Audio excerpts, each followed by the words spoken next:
Bagaimana kalau misalnya umpamanya ketika kita sholat berjamaah,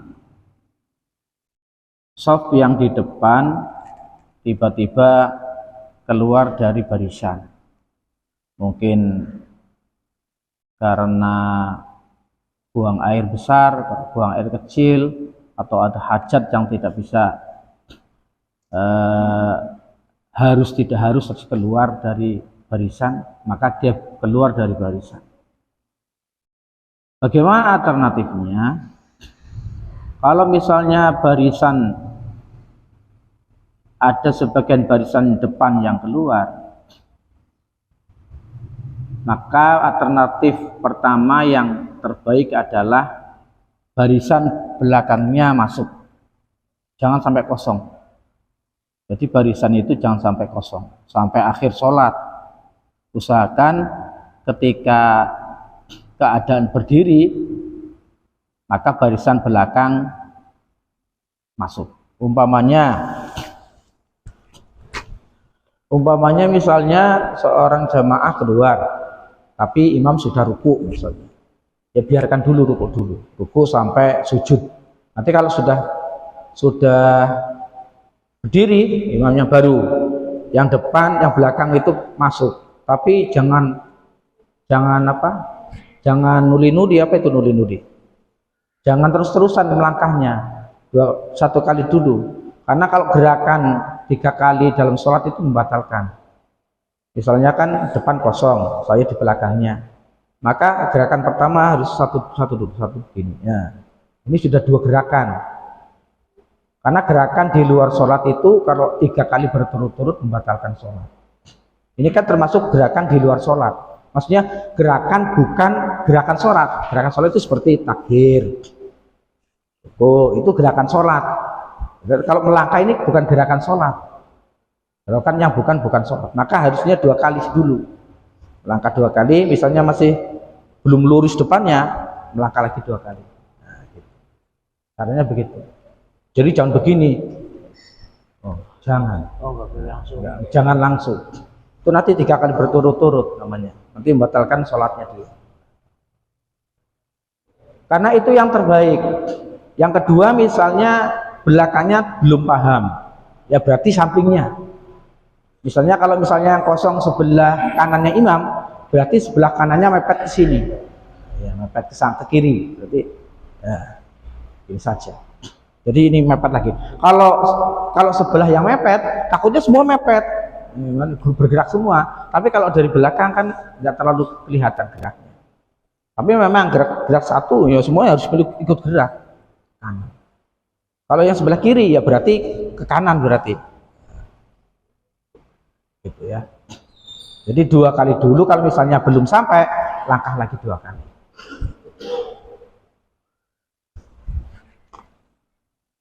Karena rapatnya shaf itu termasuk dari kesempurnaan sholat.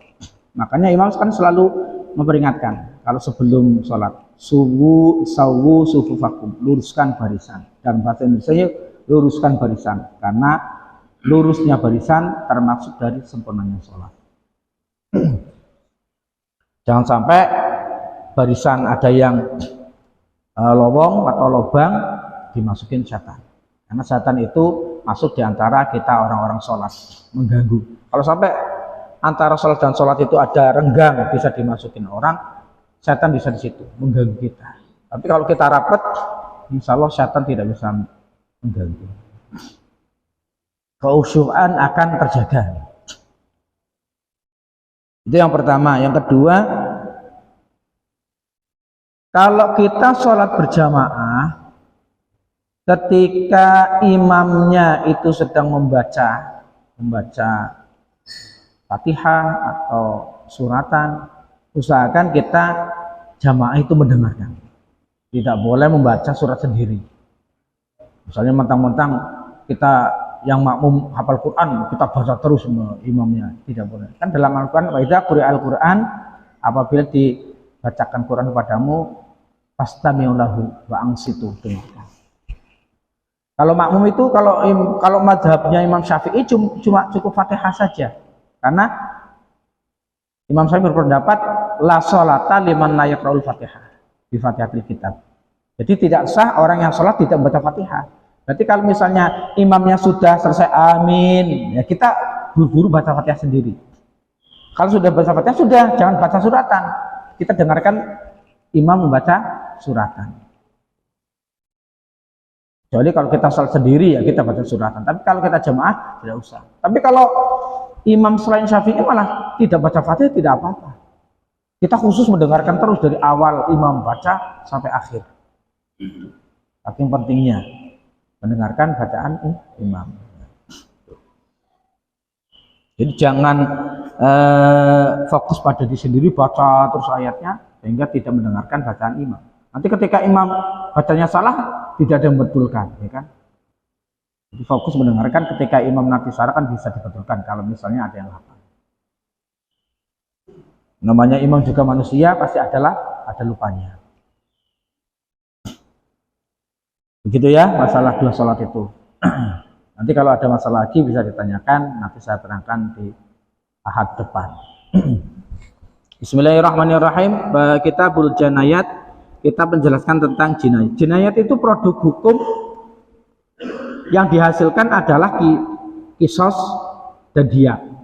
Itu dia dua. Jadi jinayat itu adalah hukumnya. Kayak misalnya hukum sholat. Nanti di dalam sholat itu ada batal, ada fardu, ada sholat sunnah apa itu produknya. Jinayat ini hukumnya. Jadi yang dihasilkan dari ini adalah kisos dan diyat. Hukum yang berhubungan dengan manusia itu diyat. Hukum yang berhubungan dengan Allah itu nanti ada yang namanya kisos. Kalau yang berhubungan Allah misalnya seperti minum arak atau berzina, itu hubungannya dengan Allah. Tapi kalau misalnya dihubungkan dengan manusia, itu adalah mencuri, terus merampok, membunuh, itu nanti hubungannya hukum dengan manusia.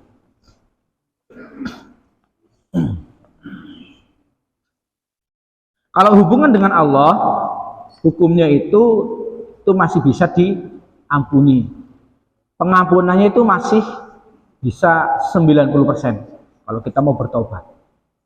Tapi kalau hubungan manusia, Allah tidak ikut-ikut. Selagi manusia itu tidak memaafkan, maka hukum berjalan.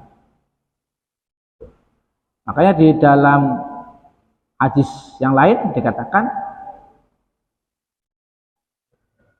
awal pertama dalam bab yang akan dihisab oleh Allah dalam bab hukum Adam dengan Adam, manusia dan manusia itu darah. Maksudnya orang yang membunuh dengan membunuh. Itu tidak menafikan yang awaluma yuhasabu bil abdu yaumil qiyamah as-shalah, itu bukan. Ya, itu tidak bertentangan. Karena kalau yang awalama yuhasabu bil abdu itu bab ibadah, beda lagi. Memang untuk bab ibadah pertama kali yang akan dihisab adalah sholat. Tapi untuk bab hukum manusia dan manusia, pertama kali yang akan dihisab itu bab pembunuhan.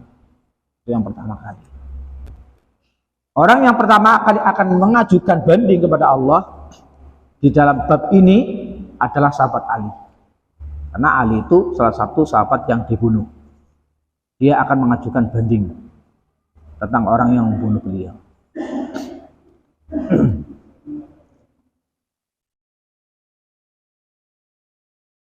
Jadi Allah tidak akan memaafkan selagi orang yang dibunuh, orang yang dibunuh itu belum memaafkan atau membayar diyat. Di samping memaafkan harus membayar diyat. Sama dengan kasus yang baru yang lagi viral. Anaknya Dirjen Pajak menganiaya anaknya Bangsar di Jakarta sampai koma gara-gara rebutan pajak. Ya ini kalau misalnya andai kata orang tuanya minta maaf pun dimaafkan, tapi hukum Allah tetap berjalan. Ya ayyuhalladzina amanu kutiba alaikumul qisasu fil qatla. Ya orang-orang yang beriman, diwajibkan alaikumul qisas. Qisas dalam pembunuhan. An-nafsu bin nafsi, membunuh orang ya harus dibunuh. Wal aina bil aini, menghilangkan mata ya harus dihilangkan matanya. Wal anfa bil anfi, memotong hidung ya harus dipotong hidungnya. Kalau membunuh, kalau ya harus dibunuh hukumannya. Kecuali kalau misalnya ahli warisnya memaafkan, tidak dibunuh, ya tetap harus bayar dia. Nanti diatnya di bab itu ada. Kalau kemarin kita fikih membayarnya 100 unta. Bayangkan 100 unta sendiri tidak akan kuat. Makanya boleh satu desa itu urunan untuk membantu warganya yang di situ kena kasus. Urunan untuk membayar 100 unta. Kalau sekarang ya mungkin murah lah. Mungkin 200 juta sudah ahli warisnya mau. Kalau 100 unta satu misalnya 20 juta berapa? 20 miliar, ya kan? 20 miliar, lebih ya? Lebih.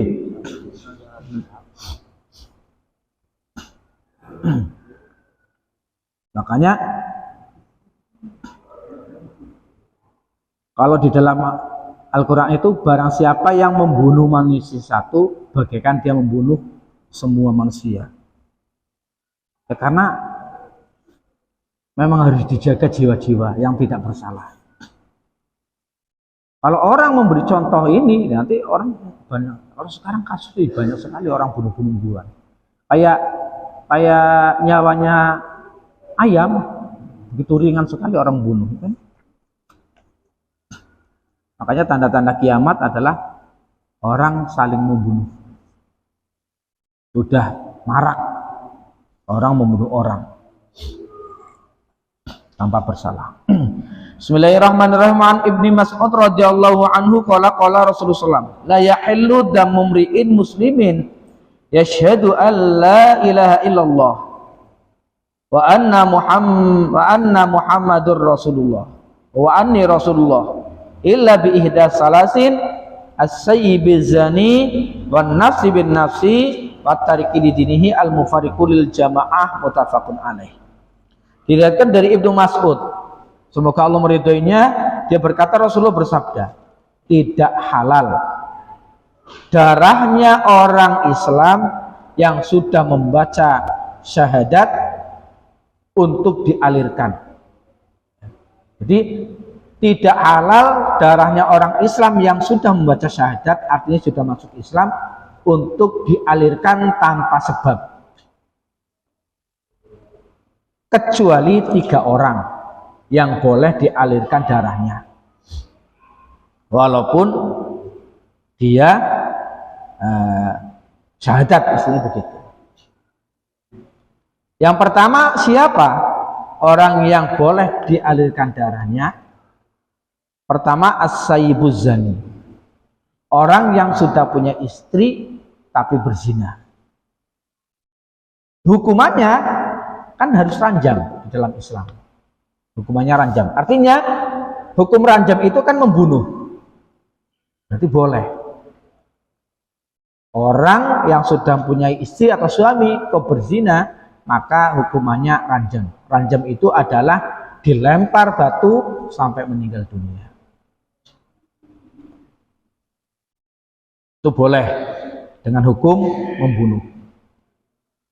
Wan nafsi bin nafsi, dan membunuh orang tanpa sebab, tanpa salah. Cuma gara-gara rebutan tanah pekarangan akhirnya bunuh-bunuh. Rebutan warisan saudara dengan saudara membunuh. Tidak akur. Kebanyakan kasus pembunuhan itu ya di antara harta dan rebutan perempuan, biasanya begitu. Atau rebutan wilayah. Kalau geng sama geng itu rebutan wilayah. Nomor 3, wattariku lidinihi al-mufariqu lil jamaah. Orang yang keluar dari Islam. Orang yang keluar dari Islam. Dan terang-terangan menyerang Islam. Baik itu menyerang secara verbal, baik ucapan ataupun secara kekuatan. Maka dia wajib dibunuh. Dan sekarang ada itu di medsos. Orang yang dulu Islam, dia masuk jadi keluar dari Islam. Dan ketika keluar menjelek-jelekan Islam. Itu bagi siapa yang bunuh, dia tidak dibunuh lagi. Karena orang itu sudah keluar dari Islam. Artinya dia membunuhnya secara hak. Sebenarnya yang wajib bunuh ya bukan personal, tidak boleh kita personal, harus negara. Sama. Ketika orang berzina, ya yang membunuh harus negara, yang membuat hukuman itu, bukan kita pribadi atau masyarakat. Sama dengan orang yang membunuh ya dibunuh, yang membunuh ya negara dengan hukum negara, bukan hukum kita sendiri. Kita bersalah kalau misalnya mentang-mentang dia membunuh, misalnya membunuh anak kita, kita bunuh, ya tidak boleh. Ya tetap yang boleh membunuh ya negara, maksudnya hukum. Begitu juga orang yang meninggalkan sholat, ya wajib dibunuh, bukan kita yang membunuh personal, tapi negara yang akan membunuh. Dengan diadili dulu.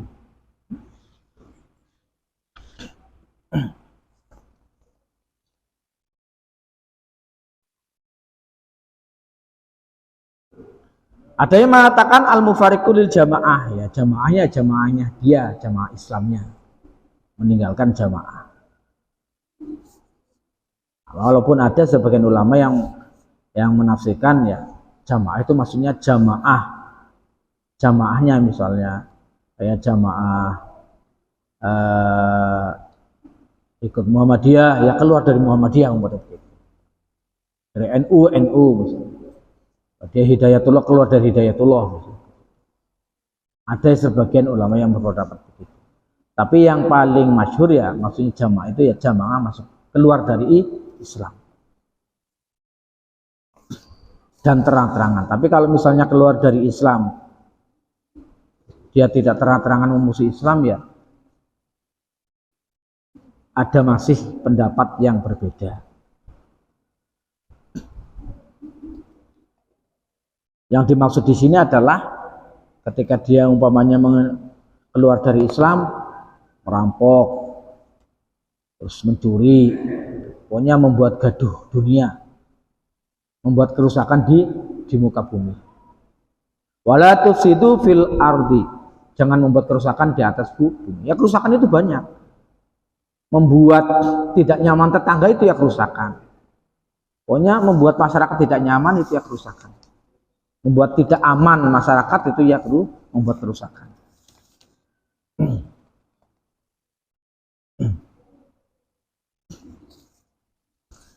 Bismillahirrahmanirrahim. An Aisyah radhiyallahu anhu.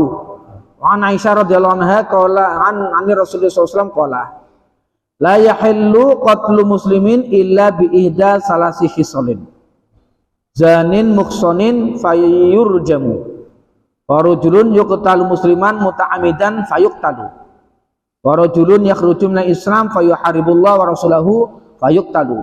Aw yuslabu ayunfa minal ard. Wahu Abu Dawud wa Nasai.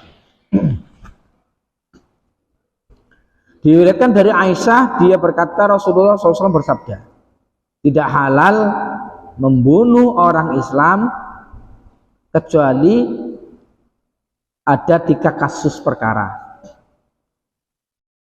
Pertama, yang boleh membunuh sama-sama Islam, yaitu apabila ada seseorang yang sudah mempunyai keluarga tapi masih berzina, fayurjamu, maka diranjam.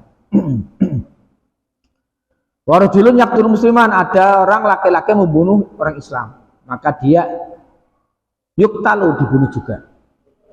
Ya, tadi yang saya sampaikan, tetap yang membunuh adalah hukum negara. Membunuhnya sengaja. Yang salah sengaja. Kan di dalam melakukan wa may yaqtul mu'minan muta'ammidan fajazauhu jahannamu khalidan fiha. Orang yang membunuh orang Islam secara sengaja, muta'ammidan fajazauhu jahannam, maka balasannya adalah neraka jahanam.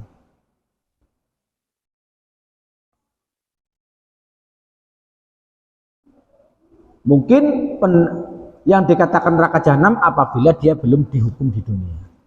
Karena kalau hukum berhubungan dengan manusia, kalau sudah clear, ingkrah, ya maka Allah memaafkan. Sama dengan misalnya orang berzina, kan harus diranjam. Ketika sudah diranjam, maka Allah memaafkan. Kalau ada pun tidak diranjam, ya itu terserah Allah, kan itu hubungannya sama Allah. Tapi kalau membunuh, ya kalau keluarganya sudah memaafkan dan sudah membayar diyat, ya Allah memaafkan. Maksudnya harus begitu. Mungkin yang dinamakan fajazau jahannam itu yang belum tersentuh hukum, belum dimaafkan oleh keluarga, maka balasannya adalah neraka jahanam.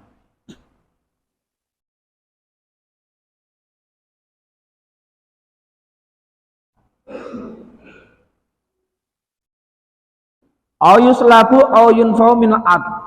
Jadi kalau orang membunuh saudara sesama manusia, sesama Islam, orang Islam membunuh Islam, itu kalau tidak dibunuh maka ada 3 di sini. Ayunfau, ayuslabu, atau disalib. Islabu itu disalib. Ya disalib ya digantung di papan tangannya sampai mati. Maksudnya dibunuh dengan pelan-pelan.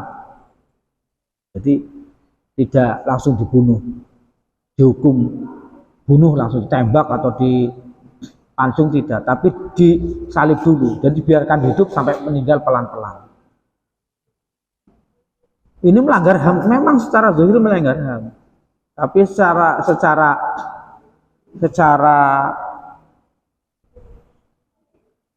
hukumnya itu untuk membuat efek jera orang yang membunuh. Artinya begitu.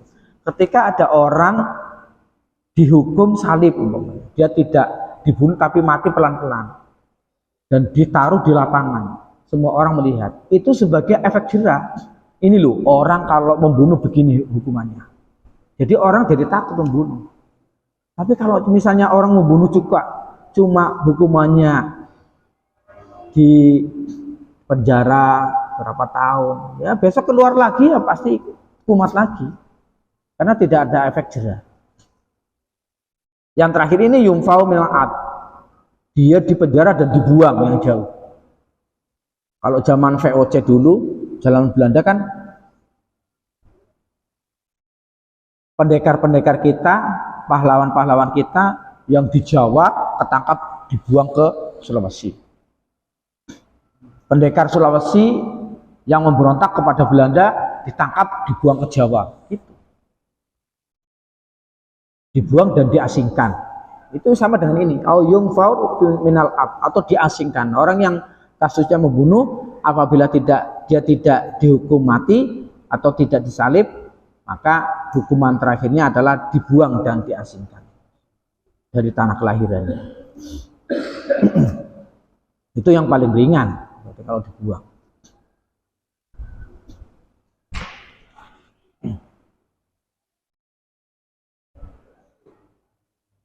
Wa an Abdullah bin Mas'ud qala Rasulullah SAW awaluma yuqda bainan nas yaumal qiyamah fid dima. Ya. Diriwayatkan dari Abdullah bin Mas'ud, dia berkata, Rasul bersabda, awal mula yang akan diputuskan oleh Allah antara manusia dan manusia, adalah bab dima, darah, itu antara kasus pembunuhan.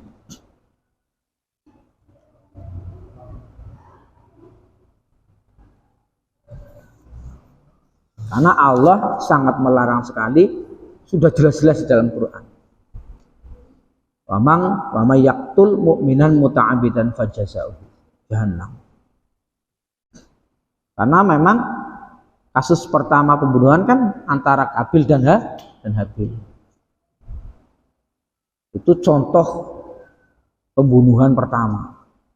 Dan itu selama manusia masih membunuh, maka orang yang pertama membunuh dosanya masih dapat.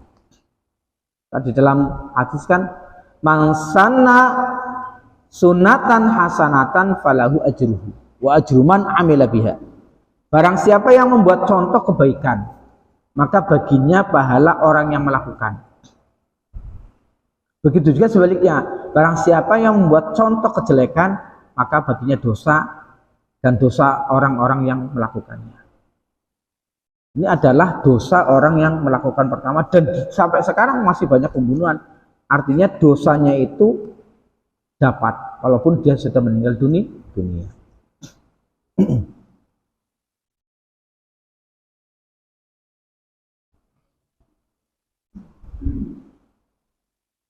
Inna awalama yuhasabu bil abdu yaumil qiyamah sholatuhu, ya. Ini tidak bertentangan dengan dawuh atau hadis Nabi yang mengatakan awal pertama yang akan dihisab bagi hamba adalah sholat. Ini bab ibadahnya. Kalau bab antara manusia dan manusia adalah bab darah. Wa an Samurah radhiyallahu anhu qala Rasulullah sallam, dalam hadis yang lain dikatakan sahabat Ali berkata, ana awaluman yaji'u lil khosamah yaumil qiyamah. Saya pertama kali orang yang akan datang untuk menagih darah saya yang telah diairkan. Jadi besok di yaumil qiyamah itu orang yang dibunuh itu akan datang pada Allah dengan membawa kepalanya. Jadi tangan kirinya itu membawa kepalanya yang telah dibunuh. Sebelah kanannya itu orang yang membunuh ditarik oleh orang yang dibunuh. Terus dihadapkan kepada Allah. Ya Allah, ini coba tanyakan kepada orang ini, kenapa dia membunuh saya? Minta keadilan kepada Allah. Padahal kepala itu masih berdarah. Di dalam hadis keterangan ini, kepalanya masih berdarah. Wa ya'ti kullu qatilin qad hamala rasahu. Setiap orang yang dibunuh akan datang membawa kepalanya. Fayaqulu ya Rabbi sal hadza fi ma yaqtuluni. Ya Allah, tanyakan kepada dia, kenapa dia membunuh saya?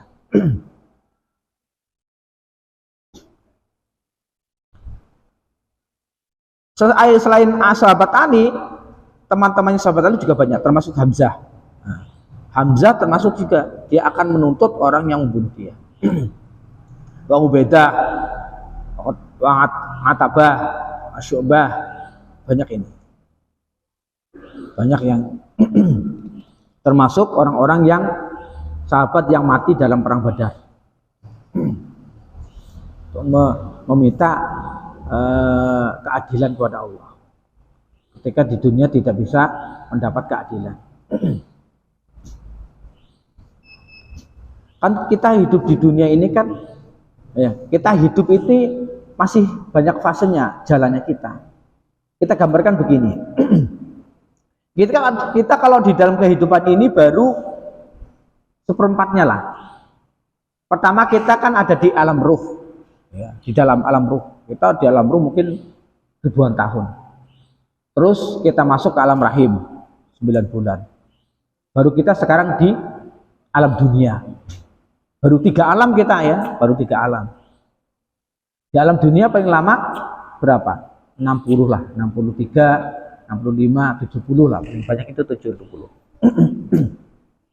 70 tahun. Habis itu kita di alam kubur. Di alam kubur kalau misalnya kiamatnya kurang 5.000 tahun, berarti kita menunggu di kubur 5.000 tahun. Sesudah di alam kubur umpamanya 50.000 tahun, 5.000 tahun kita naik lagi mahsyar, dibangkitkan. Di mahsyar itu bisa sampai 10.000 tahun.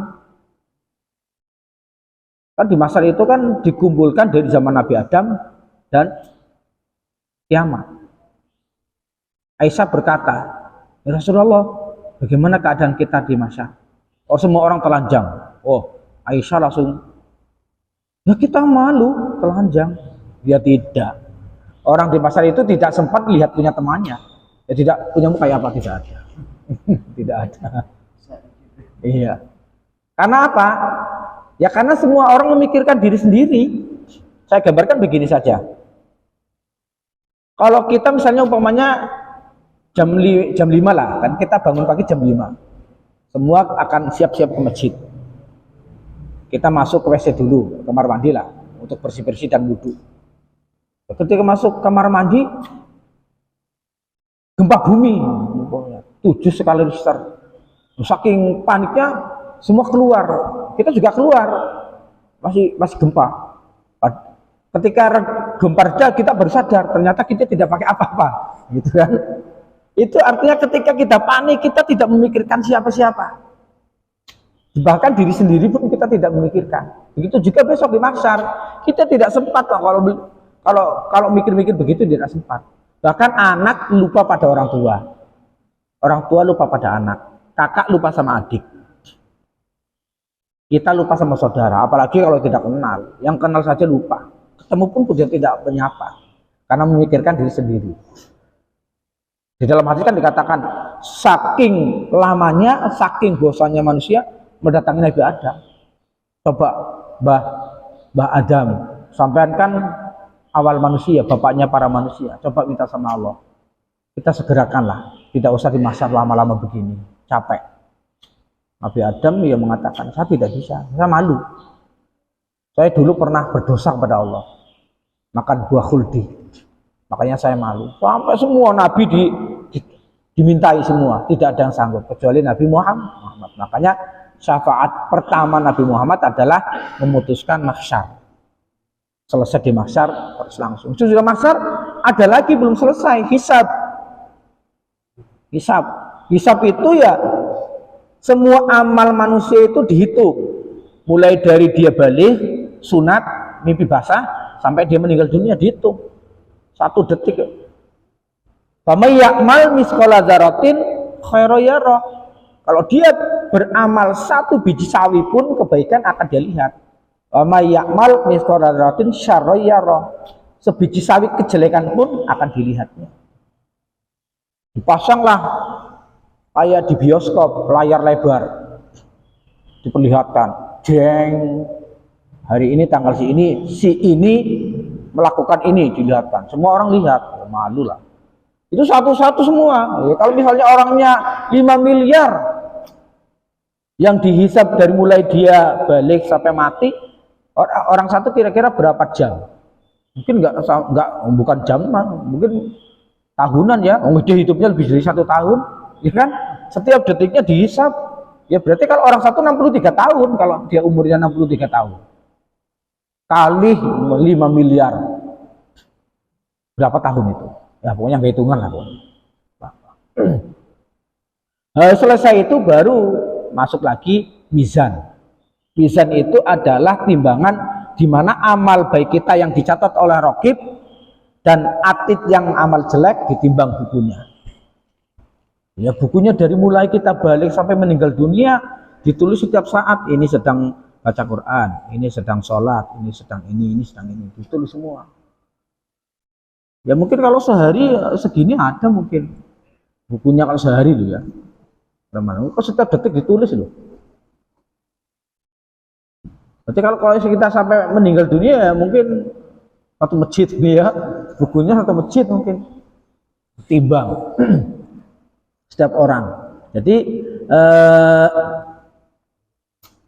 fa'amma man utiya kitabahu biyamini fasawfa yuhasabu hisaban yasira. Barang siapa yang diberi kitab amal dari arah kanan, fasawfa yuhasabu hisaban yasira, dia akan dihisab dengan ringan, artinya dia banyak kebaikannya. Tapi wa amma man utiya kitabahu wara'a dhahri fasawfa yuhasab fasawfa yad'u subura wa yasla sa'ira.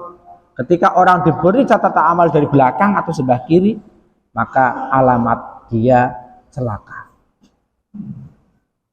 Berarti banyak amal kejelekannya. Sesudah semua ditimbang amalnya, baru kita masuk Shiratal Mustaqim. Shiratal Mustaqim itu jembatan. Menurut satu riwayat, jembatannya itu lamanya 3000 tahun. 1000 tahun lurus, 1000 tahun naik, 1000 tahun turun.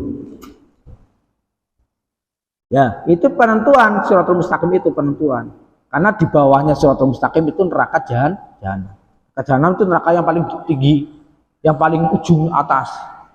Nanti di bawahnya ada neraka Sakor, neraka Hutomah, neraka Hawiyah, semua ada. 7 lapis kayak surga. Surga 7 lapis, neraka juga 7 lapis.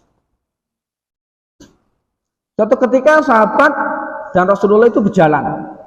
Ketika berjalan itu sahabat mendengar ada dentuman. Kaget. Bertanya pada Rasulullah, "Ya Rasulullah, itu suara apa?" Rasul menjawab, diberi kabar oleh malaikat Jibril, itu adalah batu yang dilemparkan dari atas Shiratal Mustaqim ke bawah neraka jahanam, baru sampai 70 tahun. Bayangkan, 70 tahun dalamnya neraka.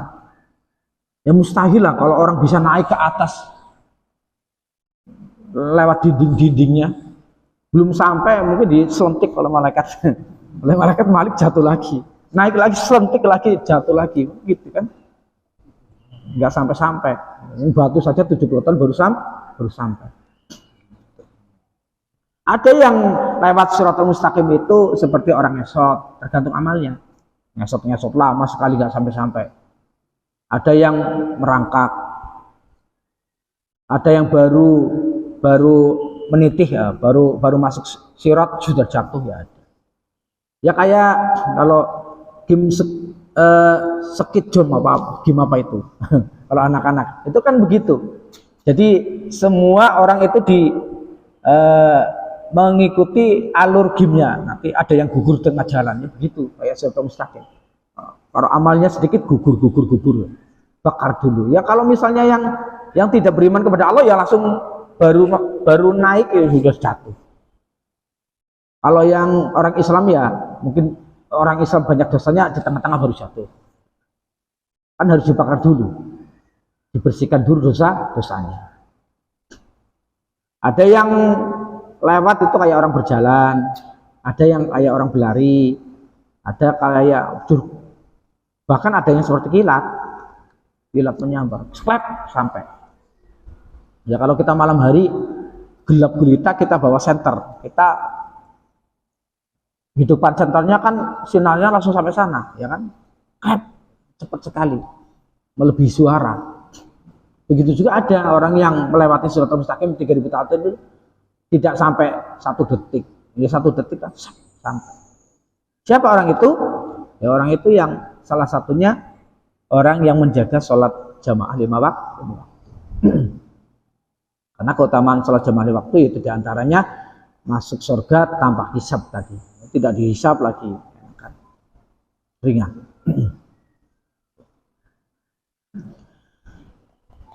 Demikian para jamaah, ternyata sudah siang. Kita 3 hadis, masih ada lagi sambungannya minggu depan. Insyaallah nanti akhir-akhir bulan Sya'ban kita terangkan tentang puasa lah ya. Kita akan masuk bulan puasa, nanti kita terangkan tentang bab-bab puasa. Apa yang harus kita lakukan, apa yang sunnah kita lakukan, apa yang dilarang kita lakukan di dalam bulan Ramadan. Demikian. Ada pertanyaan berjamaah? Tidak ada ya? Mari kita berdoa. Al-Fatihah. A'udzubillahi minasyaitonir rajim. Bismillahirrahmanirrahim. Alhamdulillahirabbil alamin arrahmanirrahim maliki yaumiddin iyyaka na'budu wa iyyaka nasta'in shiratal mustaqim shiratal ladzina an'amta 'alaihim ghairil maghdubi 'alaihim. Allahumma shalli ala sayyidina habibina syafiina wa qurrati a'yunina sayyidina Muhammadin sayyidil awwalin wal akhirin. Wassallallahu radhiyallahu tabaraka wa ta'ala an sadatina sahabi Rasulillah. Bismillahirrahmanirrahim. Alhamdulillahi rabbil alamin hamdan na'imin hamdan syakirin hamdan yuafi ni'amahu wa yukafi mazidah. Ya Rabbana lakal hamdu qabla ridha wa lakal hamdu ba'da ridha wa lakal syukru kama yanbaghi li jalali wajhikal karim wa azimi sultani. اللهم اغفر لنا ذنوبنا وخطايانا كلها وذنوب آبائنا وذنوب أمهاتنا وذنوب مشايخنا وذنوب جماعتنا وذنوب جميع المؤمنين من المسلمين المسلمات الأحياء منهم والأموات. اللهم صل على سيدنا محمد الفاتح لما أخلق والخاتم لما سبق والناصر الحق بالحق والهادي إلى صراطك المستقيم صلى الله عليه وعلى آله وصحبه حق قدره ومقدار العظيم. اللهم إنا نسألك التوبة ودوامها ونعوذ بك من المعصية وأسبابها وذكرنا بالخوف منك قبل خجوم حضراتها واحملنا على النجاة منها ومن التفكر في طرائقها. اللهم لا تكلنا أمورنا على نفسنا طرفة عين. اللهم أصبحنا لا نملك لنفسنا الضر ولا نفع ولا موت ولا حياة ولا نشورا ولا نتخذ إلا ما أعطيتنا ولا نتقي إلا ما وقيتنا. اللهم وفقنا لما ترضى من قول وعمل في طاعتك إنك ذو فضل عظيم. رب أدخلني مدخل صدق وأخرجني مخرج صدق واجعل لي من لدنك سلطانا نصيرا. اللهم إنا نسألك خير ما في هذا اليوم وما بعده ونعوذ بك من شر ما في هذا اليوم وما بعده. ربنا آتنا في الدنيا حسنة وفي الآخرة حسنة وقنا عذاب النار. جزا الله عنا محمدا ما هو أهله. سبحان ربك رب العزة عما يصفون وسلام على المرسلين والحمد لله رب العالمين. الفاتحة.